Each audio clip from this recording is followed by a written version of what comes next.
Oh. There it is! It's live! Hey! We've done 8 minutes of the show, and here's your host and MC, Mark Sweetman.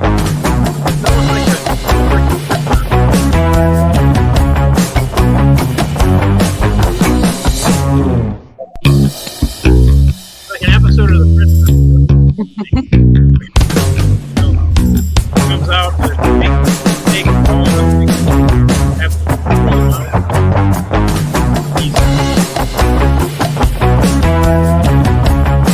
So we're trying to think time. It's the off night. Mark Sweetman's gonna be your host. We're gonna have a poem right away by Susan.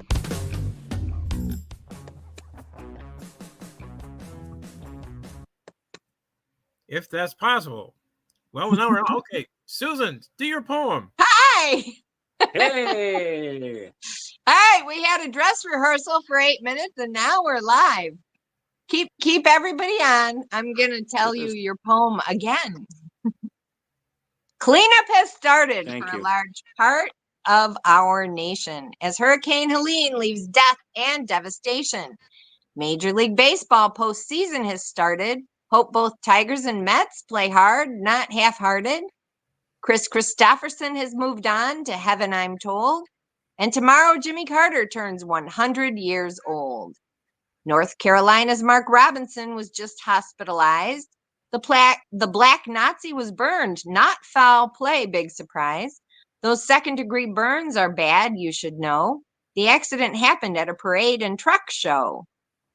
Burned his hand on a truck. He should have been warned. Bet tomorrow he'll be back posting more on some porn. And that's your poem. Thank you, Susan. It was even better Good the job. second time. And of course, the folks, people watching won't know that, but it was better the second time. Better the second time. Well, let's get you. I know we've already wasted a lot of your time. Like Susan. Let me get. Okay, here's Jason to say hello to Susan before she has to leave. Hey, Susan, great poem as always. And here's Sam. Murray. And here's Sam. Hi, Jason. Hi, Sam. Hi, Susan. You're so thin and young. Why, thank you. Oh, Sam, you look so thin and young. Yeah. Sorry. yeah, don't let the white beard fool you. Yeah, I'm a man who understands the nature of a beard and whether it fools someone or not. But enough of Roy Cohn. Hey, I gotta ask Sam, and I know I'm So, speaking Jason, out of we turn. can't see you. All we see is Fred McMurray and. You're Barbara- interrupting him. What's and wrong Barbara with you, you Stanwyck. crude commie bastard? Sorry, that's how we What want to did see Mayor him. I don't know. Adams do? Man was in the middle of a sentence and you cut him off Yeah, he like cut me a off teasing date. All right. I'll What did just Mayor watch. Adams do? And who did he do it to bring down all this federal heat on your mayor of your fair city? I don't get it. He took bribes. He took. Let me put it this way. Hi, I'm Mayor Adams, and I'd like to book a flight from New York City, to France, to Paris, France. Okay, you will make 2 stops, both in Turkey, one in Constantinople and one in Istanbul. Why? Because it'll be free. Oh, okay. Now on the way back, I'd like to stop in England. Okay, you'll make 1 stop in Istanbul. What? So he was accepting free air flights for reasons that I don't know. I do not know why he accepted because they were free, but I don't know why he had this deal with Turkey. I do not know. And he did other things where he was accepting freebies. You will have had. Yeah, you will have had to have flown on Turkish Airlines in their first class to understand How horrible it is, or why how that great. was such a big deal. No, it's great. When did you Apparently, the fly on Istanbul Turkish airport is one of Airlines, the Mark? nicest airports. When I did you fly fly? with Kara and Nate. And that's how I know. I've never flown on Turkish Airlines. Thank you. Have you ever had Turkish taffy? Yes. I have, as a matter of fact, I have. Almost as good as New England. Well, He doesn't look Turkish. He's just a turkey. well, I mean, look, you've got to admit, the mayor of New York, he gets a little bit of latitude here and there, as the mayor of any big city ought to have. And this just seems kind of ticky tack to go after. Well, I believe that I think you're right, number one, but number two, because of what you just said, that a mayor of a major city should get some, free play. What he did must have been awful. Yeah, he should have learned from Kwame. Because big city mayors get breaks like that. So whatever he did must have been We'll like, find are out. you We'll kidding find me? out at the trial. We'll find out at the trial, right? But Yeah. But here's what yes, we will. But here's the thing I love. Has there ever been an official like Adams or anyone like that who says, I'm completely innocent of these charges, and you're sitting there hearing that and you're going, okay, so he did it. All right. We know they're crooks, but you need a crook to run it. What do you want children running? A priest? What? Come on. Who's going to run this place? That's why I think you're right, Jason, but that's why I think that whatever this was must have been god awful. Yeah. Because of what you just said. Because most of the time they go, all right, so, he doesn't pay the $2, Yeah. So whatever he did must have been like, holy shit, are you kidding me? One of my favorite tales from the early Roosevelt administration, which of course I remember personally. Franklin, he was a cut up, wasn't he? Not much for standing ovations, but nevertheless. Stop it. Didn't have Franklin, a leg to stand on.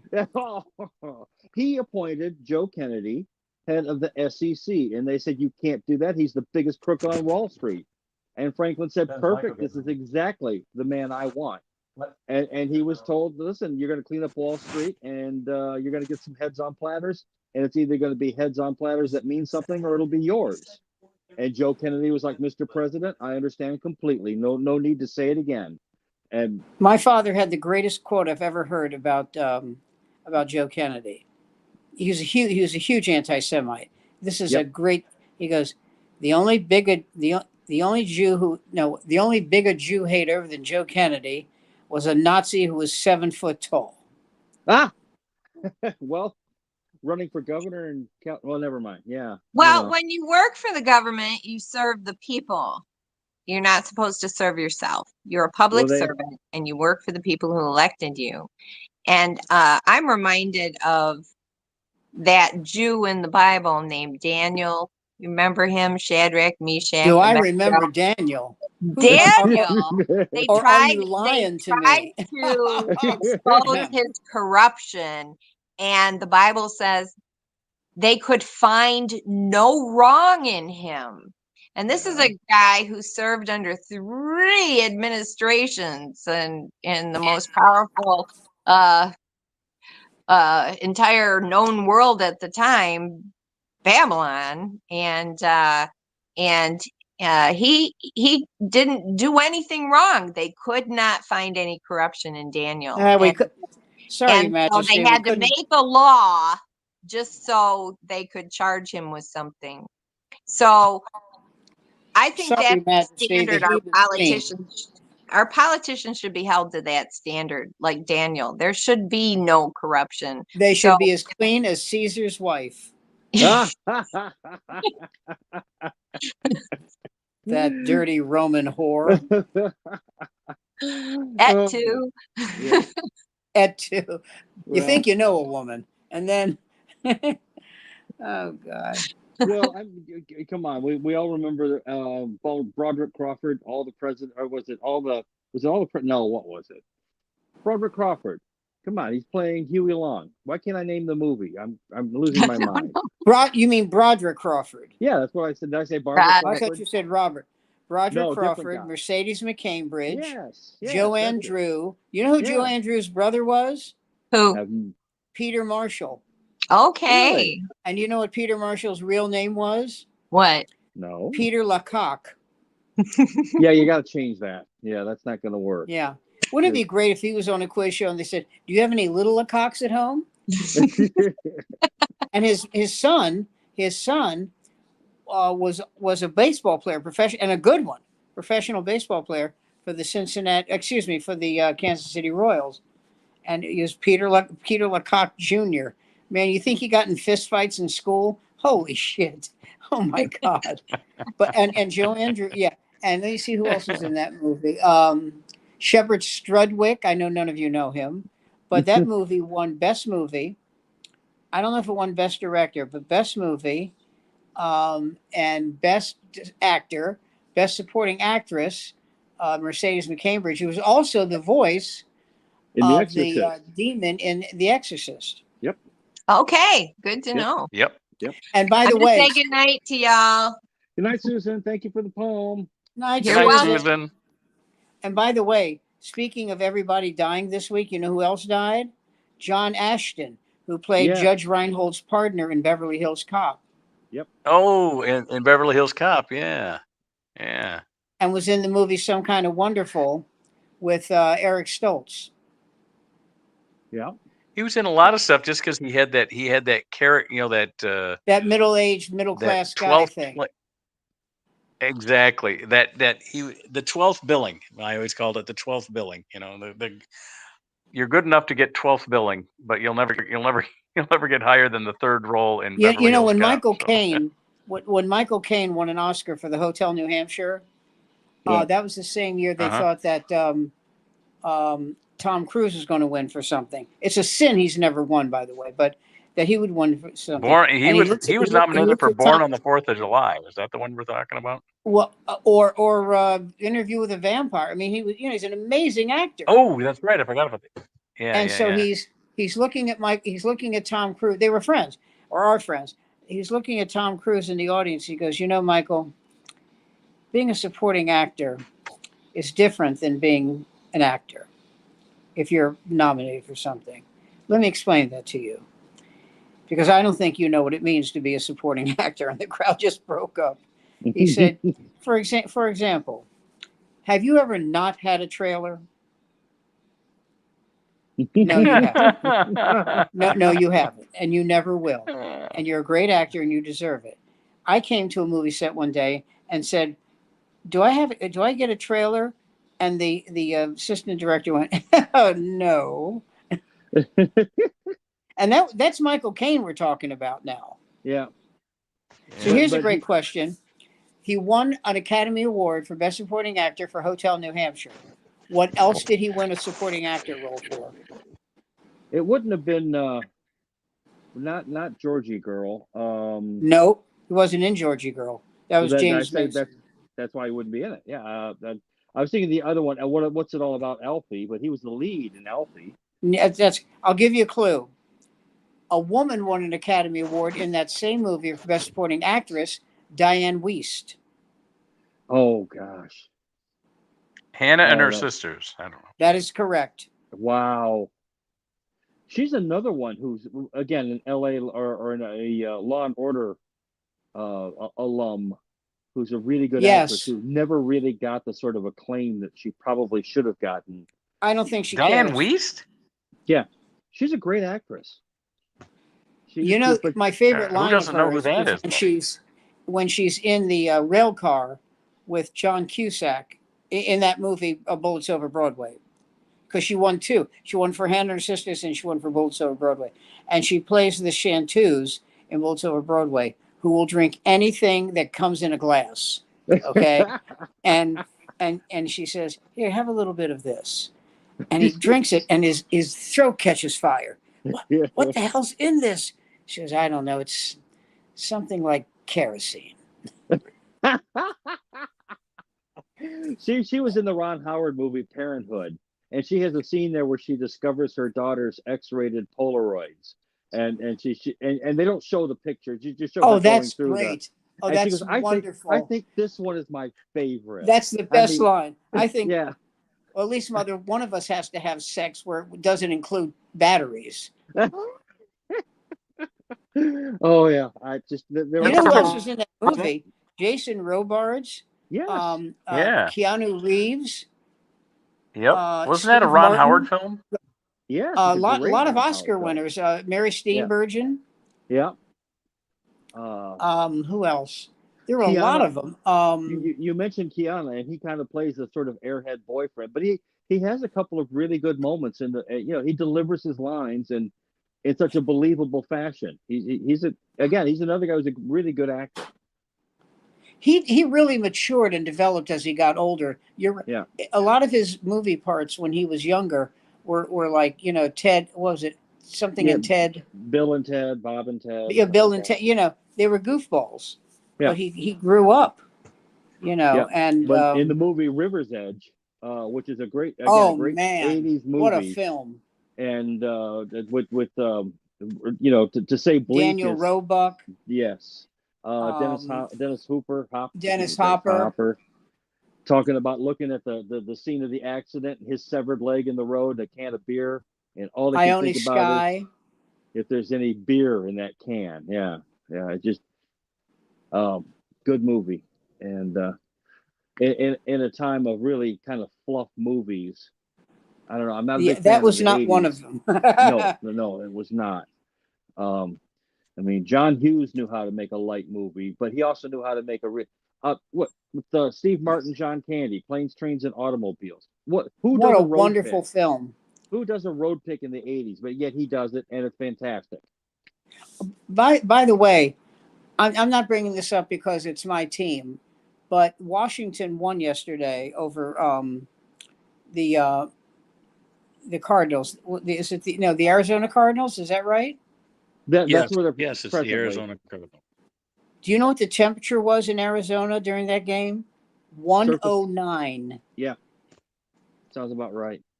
Yeah, they play indoors though. You're sure of that, right? Time to Google. Oh boy. We're gonna find out. Hi, could you give me the number for hot as shit Arizona? And they also have a hockey team out there, which again, explain that one to me. I know they play indoors. Yes, they do. Because the ice would melt. They're not waiting around for the ice to form out there in Arizona. So I like how Andy's doing sort of performance art here. He's just going to eat through the whole podcast and just keep doing it. I don't want to disturb you. This we get it. You're sort of doing this modern German expressionist kind of like old dude wizened by time who doesn't care anymore and can't be bothered to engage in the world, and you're just going to shame us with your silence until we all sit there and weep, but you couldn't really give a damn for our tears. That is so German porn. Yes, see, there we go. Yeah, exactly.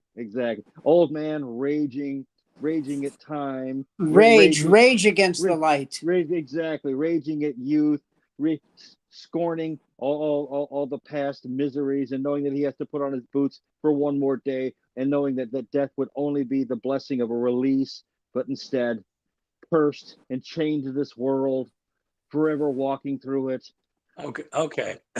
Sorry. I was on the phone with Frank Santarelli. The Arizona Cardinals play it. Yeah, the Arizona Cardinals play at State Farm Stadium in Glendale, Arizona. It is an outdoor stadium with a retractable roof and a retractable field. We talked about this the other day, Sam. So what does that mean? They roll the field out of the stadium. So that roof must be. It means that it's not considered an indoor stadium, but because it's an outdoor stadium with a retractable roof. It would have to be enclosed to be an indoor stadium, like Ford Field. That roof must be That roof must be covered. I mean, that stadium must be covered like 180 days of the year. Probably. Well, that's why they had to have a retractable. That's why they have a retractable field as well, because it's a natural grass field and they roll it out. I wish he was here. My son's not here right now, but if he was here, he used to work for him. He'll tell you. They roll that field out into the sunlight when the games weren't being played, but the roof was still being used. They asked whenever they have concerts, they don't cover a grass field for concerts. No. They asked Tug McGraw, did he prefer AstroTurf? I love this, or natural grass. He goes, I don't know. I've never smoked AstroTurf. Yeah. Tim McGraw's father. People don't know Hey, that. the ghost of Tug McGraw. The ghost of Tug McGraw is helping the Tigers this year. In what way? Because Tug McGraw, wasn't he the guy that he was the guy for the 73 Mets that said you got to believe? Remember? That is correct. The Mets were the last. Correct. The Mets were the last team to be. Mets were the last team to be under 500 in August and make the playoffs. By the way, and now the Tigers did it this year. That Mets Atlanta game, that first game was amazing. Yeah. Well, the 6 Mets runs in the 8th inning, 2 in the 9th. Well, no. Number one, the Mets were down 3-0 going into the 8th inning. Then they scored 6 runs, right? So now they're up 6-3. Right. This is the 8th inning. Right. Then the Braves score 4 runs, right? And they go up 7-6. Right. And here comes Francisco Lindor. There's a guy on first base.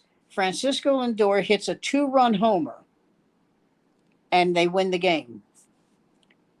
And here's the other amazing part of that. Playoff. Yeah. Yes.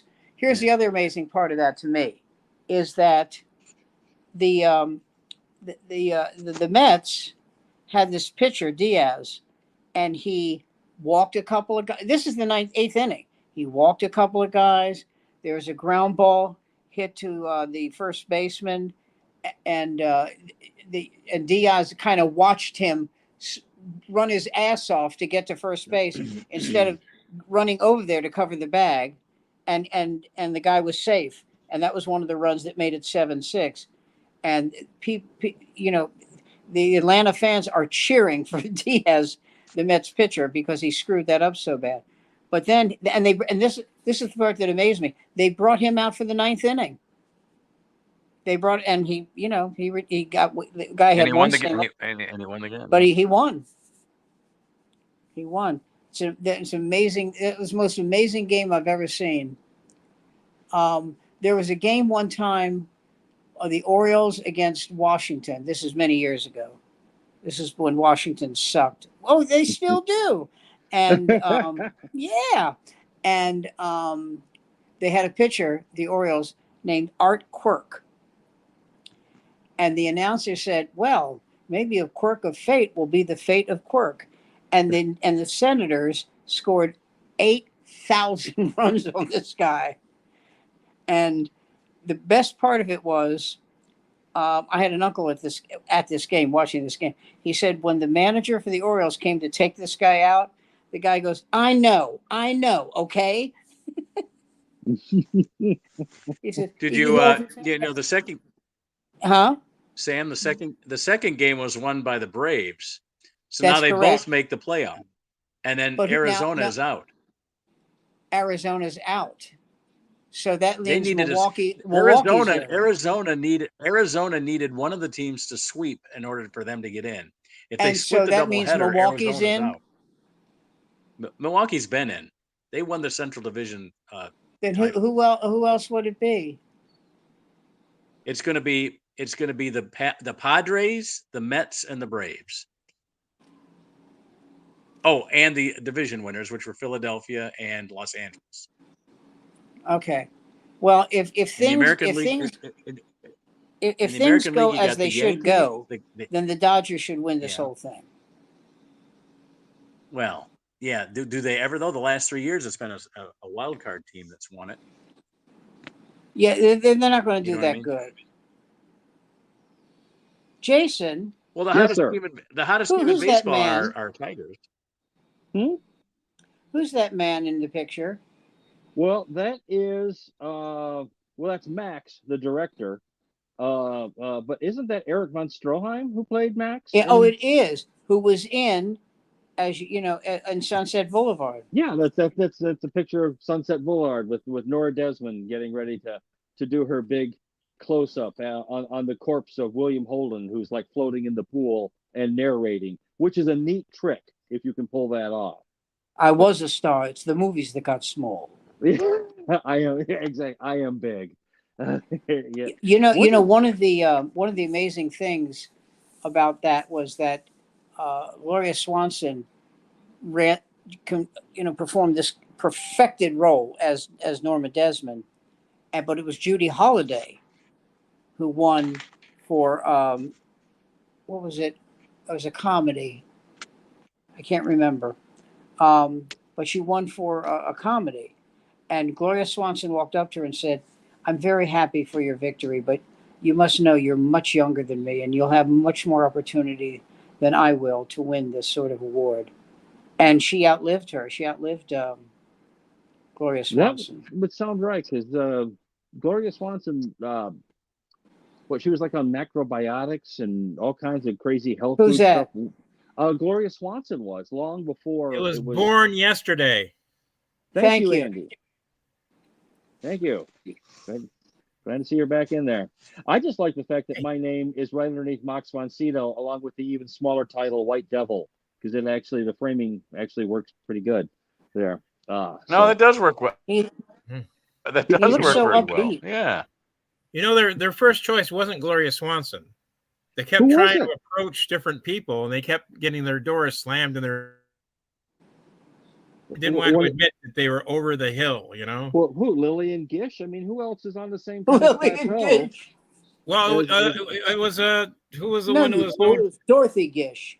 Dorothy Gish, yeah. No, it was the one who was come up and see me sometime. Mae West. Mae West just almost slapped him. Mae West. Have you guys heard the rumor that Mae West was not really a woman? Not true. Heard it.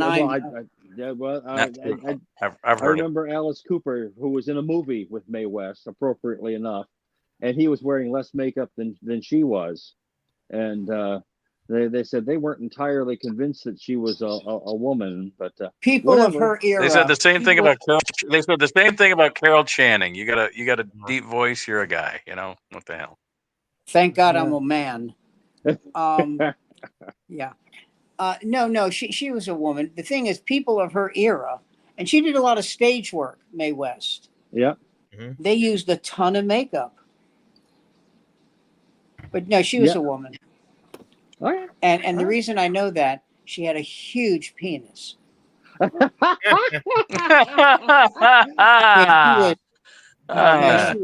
She was hung like a dog leg on the 17th tee. What? Oh my God! What would have been what's her? Oh my goodness! Well, at any rate, yeah, we're now. I'm going to go for chicks in spacesuits, sort of a motif. And who doesn't love chicks in spacesuits? I know I do. Lost in Space. June Lockhart, one of the Cartwright girls. Yeah, June. Who's that on the right? Is that? Well, that's one of the Cartwright. That's Veronica, if I'm not mistaken. Yeah, could be. Yeah, that's it. Veronica Cartwright, June Lockhart, and who's the girl on the left? Christina Marta. She had one of those weird sort of backwards, forward. Yeah, I mean, she was always supposed to hang. Like Don hadn't nailed her a dozen times before they got into hyperspace, let alone after. God damn him! Yeah, well, there was I saw an interview with June Lockhart, and it was just around the time she was doing Lassie. Let me rephrase that. Just around the time she was appearing in Lassie. Oh, okay. Let me rephrase that. Yeah, anyway, calling her Randy is an understatement. Really? Oh, ribald. Oh yeah. Oh man. Well, wasn't her father also an actor, or am I mistaken? Yes, Gene Lockhart. Yeah. Let's go back in time to Carousel with Gordon McRae. Oh my God! Yes. Okay. Gene Lockhart played the priest at the very end when Gordon McRae comes back to life. Billy Bigelow. That was a heartbreaking play. Oh my God! I'm about to say, and I've played a priest a couple times too myself, but. Never mind that. The statute of limitations has but that wasn't on stage, if you know what I mean. Yeah. Well, if you saw the parking lot and the cars that were formed in a never mind though. Again, I'm saying it's a Midwestern thing, Sam. You'd never understand. Paging Tito Jackson. God, I mean, yeah, you start bringing up musicals, and even though I try and be dead butch, once you start going down that road, there's just no hiding it anymore, is there? Oh. So. Have any of you seen the remake of Lost in Space? It's actually really quite good. Really? Guy Williams. God, wasn't Guy as Zorro? Yes. How butch was he, man? And you Out know in the he lived. night when the full moon is bright, comes the horseman known as Zorro. This bold renegade marks a Z with his blade, the Z that's made for Zorro. You know, But I don't know where my keys are, but I know that. yeah. He lived in Brazil the balance of his life on that role. They pretty much turned him into a national hero. He didn't. Oh, he was a huge hero. Yeah, they He was loved a him down huge there. hero. That was a big deal, that play or that movie. But I liked his name in the show was I'm trying Don Alejandro, like that. Yes. And he always said it like, "Hello, I am Don Alejandro de la Vega." And I just wanted someone in the show to go, "Hi, I'm just Don Alejandro de la Vega." Who gives a shit? Oh, good for you. I always wanted Strother Martin to appear in that Kung Fu TV series at just some point and go, boys, leave the Chinaman alone. Trust me, you don't want to mess with him. It won't work out in your favor. Whenever I think of him, I think of this line from Harper. Mis manos, mis manos. And I went, he's never said that in his whole goddamn life, Strother Martin. He was very good friends with Paul Newman. Yep, and that's why he got a lot of work from him. Yep, great. Again, as I've said many times, Michigan graduate, and really probably everything that seemed like to be a fun character actor. You know, was Strother Martin. I mean, he's been dead now since 1981 or 82. His last appearance was in a Cheech and Chong movie. And you know, he enjoyed the life. I mean. But then again, Harry Dean Stanton lived to be about what, 107? I mean, Paris, Texas. Yeah, another guy who was just a wonderful actor, a beautiful actor who, even in the movie Alien, which he doesn't have a really big role in that movie, but even in the movie Godfather 2. Yes, where he shaves Frank Pentangeli. I'm gonna shave you real good. Just he played one of the FBI agents. Yep. G.D. Spradlin is another one, Texas oil lawyer, whose daughter got involved in theater, so he took some theater classes, and it worked out for him. He has the best speech in Apocalypse Now. Well, not only Apocalypse Now, but that great scene with Al Pacino. In Godfather 2? Oh, yeah. Yeah. Because I'm going to squeeze you. Because I don't like your people coming to this part of our country. You and your greasy hair. And your silk suits. Yeah. Without all the, I'll do business with you, but I despise your kind. I do remember she was laughing. Yeah. Oh God, yes. Woman's got blood on herself like the before in a Clorox commercial. I do believe she was laughing. I don't know why I can't remember anything. And Tom Hagen just goes complete Sicilian. Don't worry about a thing, Senator. You're gonna say that you're at Michael Corleone's house as his guest. This girl, it's like she never existed. And by the way, Senator, we own our friendship. Yes, exactly. Is our friendship. And again, James Caan, Robert Duvall. There's not a drop of Italian blood in either one. And yet he wasn't Italian in the movie. I know. He was an Irish kid. No, he was an Irish kid who was orphaned and roaming the streets. Yeah, and Santino liked him and took him back home and said, "We have to adopt this kid." Yeah. Well, let me tell you, my Mick friend, I'm going to make so much trouble for you, you won't know what hit you. And yeah, I ain't no band leader. I've heard that story. I agree. John Marley. Yes. Yeah, before his big scene with Mr. Ed. And by the way, I know someone who was John Marley's nephew, and that wasn't his real name, not by a long shot. It was more like Jacob Cohen, which is actually Rodney Dangerfield's real name. But he said, "No, my name now is John Marley." And he went, "What about Marley?" I said, "John Marley." And I thought, well, thank God he's not a pretentious prick. Okay, good for him. Ah, shit. Well, got to do what we got to do. I mean, it's Oh, by the again, way, we were talking about River's Edge, and we yes, left out one great actor in it, Daniel Roebuck. Daniel Roebuck, Yes, fine actor. who did a brilliant Jay Leno in The Late Show. Really? It was an HBO movie. Yes, I remember about the sort of.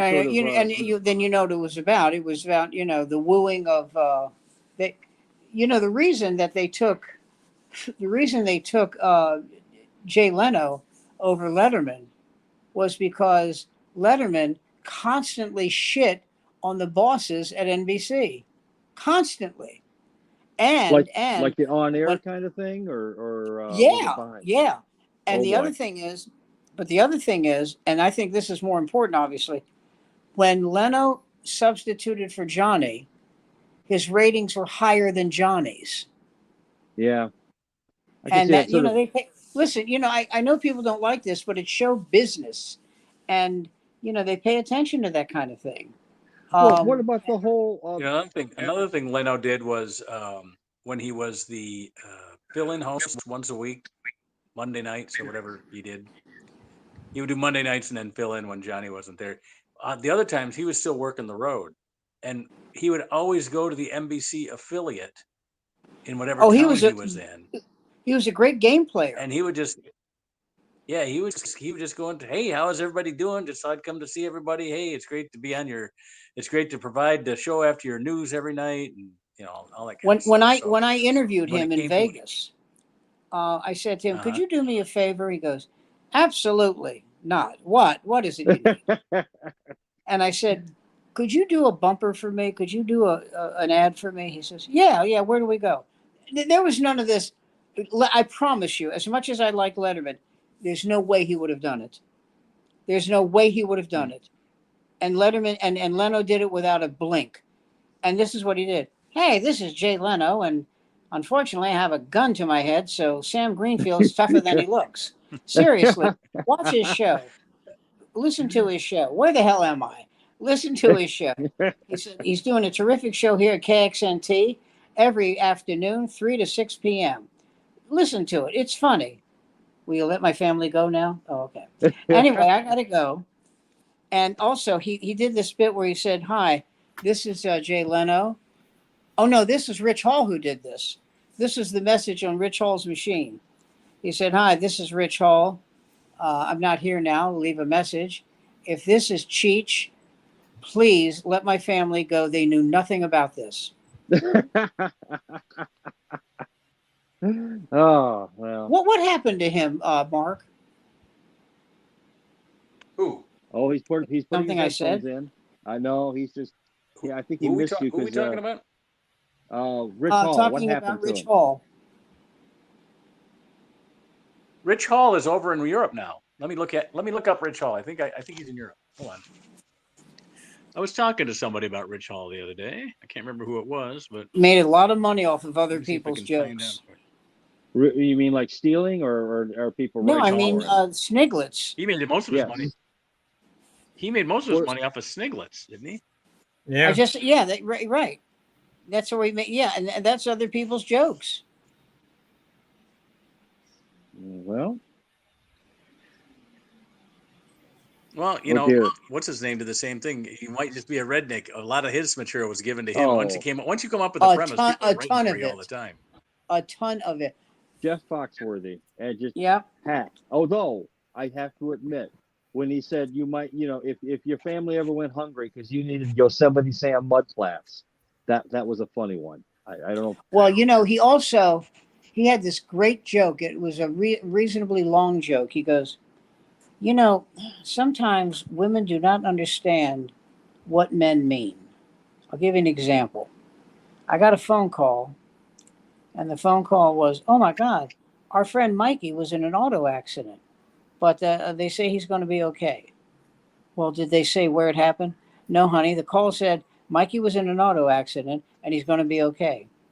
Well, did they say where he was driving? No, honey. It said Mikey's in an accident and he's going to be okay.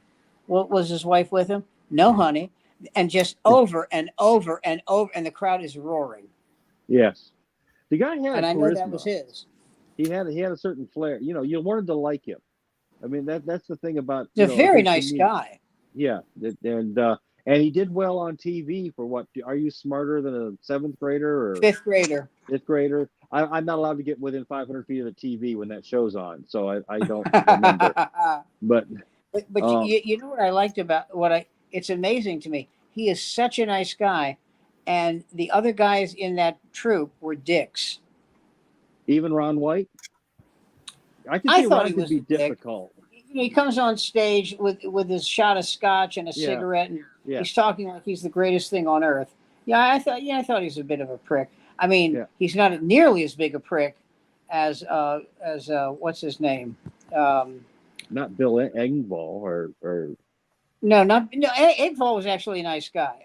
yeah, because he didn't seem to be like a. Oh, you're talking about the guy that goes the catchphrase. Not Larry Get the her cable done. guy. Get her done. Larry the cable Yeah. guy.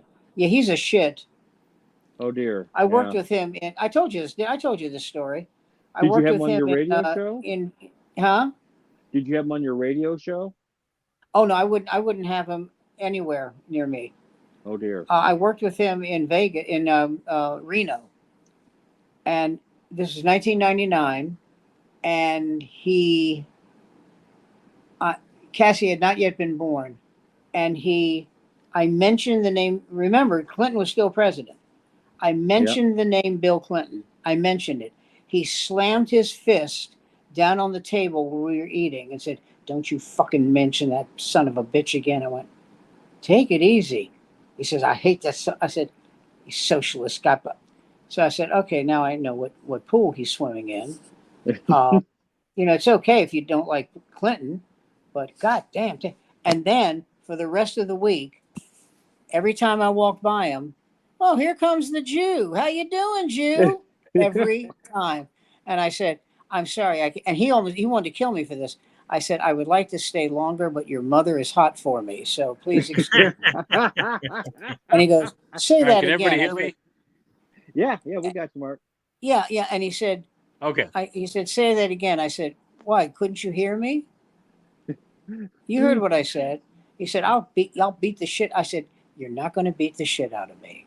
You will not beat the shit out of me. All right, Because I have your if Rich you Hall answer here. and hurt me, okay, I will put you in jail. Okay, and then I will sue you because I'm a Jew, and you'll lose all your money. And you don't need that. So don't be stupid. It's like your mother was telling me last night at the Holiday Inn. Don't be stupid." And so this waitress walks up to me and says, "He wants to kill you." I said, "I used to know it, but I don't know the baseline." And she and also he was hitting on this girl who was dating Eddie Brill. And I said, "That's Eddie Brill's girlfriend." He goes, "Is Eddie here?" "Oh, he's not." So yeah, just a total dick. And he was married. Oh, And he said, "Listen," and after I left the gig, because I was only there for a week, he was there for 2. He said, "Someone be sure to say hi to my good friend Sam," and he meant that. he thought we were tight, and I thought, well, you Who are are you talking about? Larry Dan Whitney. Oh, Dan Whitney. Okay, I got your Rich Hall answer. Please. What he's doing now? Yeah. Yeah. He's working in England. He married a British filmmaker. They live in London with their 2 children. She still makes film, and he acts, but does it over in Britain. So that pretty much means he won the comedy game. Say again? I said that means he kind of won the whole comedy game when you're like married to a film producer and can just kind of raise kids and do what you want whenever you want. That's enough reason to hate him. I'm just saying. I think that.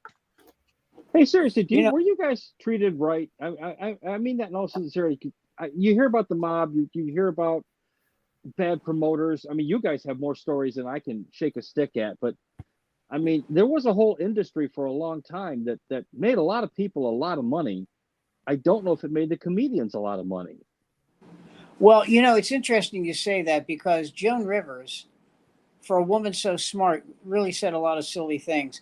She was on what the hell was it? She was on this Celebrity Apprentice, Yeah. and she was the only one who didn't have to call him Mr. Trump. She called him Right. Don, and they said, "Well, he'd like you to call him," and she goes, "I don't give a shit. I don't give a shit what he likes. I'm not calling him Mr. Trump. Fuck him." And they went back to him, and what did she say? Well, she said, "Fuck him." Okay, well, that's Joan. Okay, but her daughter, you remember Ned told us this story about what a she-devil, his daughter was, and the reason she was so pissed at him. Yeah, Ned worked for her. Yeah, that the way he treated his daughter, but you know how you'll see something and it's supposed to be kind of sad, but you can't help but laughing, or is that just me? Just tell me. Yeah, no, it's yeah. Okay, so Melissa Rivers was in a cast, a boot. Yeah. And she's fired from the show. You're fired, and she's furious. She is, and she's hobbling along on her boot. And I was laughing so hard I couldn't. Oh God, I just thought it was great. Get me out of here. Get bumpy dump bum bumpy dumpy dumpy dump. Yeah, how the mighty have fallen. Ned said she was a horrible person. Again, you guys were in the entertainment business, and that's always going to have its ups and downs. You of course are familiar with how many rock stars who at one time filled arenas and whatnot, and now are like back to busking on the street and having their friends buy them, I don't know what, toothpaste and one night's lodging. Ringo Starr was a Beatle. Yes. And Ringo Starr now plays at casinos, but Ringo Starr is rich. Yes. Mm-hmm. He's rich. So he calls them up and he goes, or his agent calls them up and says, "Hi, do you mind, would you like Ringo Starr to?" Yeah. And he always has like an all-star band with him. And yeah, he loves his life. He's been married for 40 years to Barbara Bach, at least 40. And he's happy as can be. He's like 82 or 83 now. God damn. And he's happy with his life. And he's a much better drummer than he was ever given credit for. Oh yeah, much better. He's renowned for being the guy who understood that you put enough drums in a song to make the song work, no more, no less. That's what you did. Charlie Watts. That was like Charlie Watts. Yes, Charlie Watts was very similar. He really understood his role as the drummer and getting it just right. Not like John Bonham or some of the other guys who were obviously trying to blow the other guys off the stage. It wasn't Gene Krupa. No. Although in fairness to him, it was the Gene Krupa Orchestra. Yep. So they expected Gene Krupa to take the lead on these things. But you're right. But a lot of these people, they think, God wants me to play a lot. They do. And no, you're wrong. Yeah. Unless have you ever seen it's been on the net for a while. Ed Shaughnessy and Buddy Rich have sort of a drum duo on the set of the Tonight Show. Ed Shaughnessy? Yes, and it's amazing. Wow. Ed Shaughnessy was the drummer for the Tonight Show. I mean, and he and Buddy Rich were friends. Yes, and they did a beautiful drum thing between the two of them, and it was amazing. And that Ed kept up with Buddy, which is saying something, because Buddy Rich is damn right. Buddy Rich, again, a horrible human being, one of the best drummers to ever live. You've heard his tape where he's yelling at his band, haven't you? Who hasn't? Oh my God! One of the great simple pleasures in life. Listen, in this really tiny voice, one of the band guys go, "Listen, if you keep this up," because he's scared to death. if you keep this up, I'm going to have to tell the union. Oh, the union! You going to tell the union? How about if I give you a union upside your fucking head? God, yeah, I mean, it's not like you're dealing with the third drummer for Kiss. Well, You know, let me say this in answer to your question about the mob. I worked at the what the hell? It was a place in Boston, and it was mobbed up. You know, the nickname we gave it was the Nick's. Bulletproof Lounge. Nick's, that's right. Nick's, Wasn't that thank Nick's? you. Yeah, Nick's comedy spot. Yeah. You know, it was mobbed Yeah. up, but we knew it, and they were. Listen, I got to tell you, they were very nice. They were nice to me. Of course, I didn't come in like a moron, but I'll tell you what happened when I was there. A guy was there, and he said, "Listen, I'm going to be gone for a few months." And I said, "Are you okay? Are you sick?" He goes, it was a huge guy, and he goes, "No, I'm no, Sammy. I hit a guy." Like, yeah.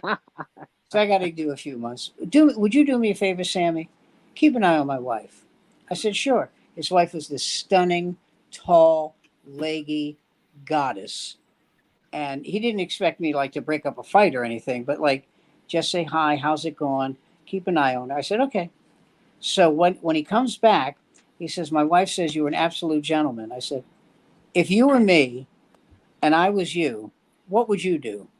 And he laughed. He goes, yeah, but I know guys smaller than you. No, I said, no, you don't.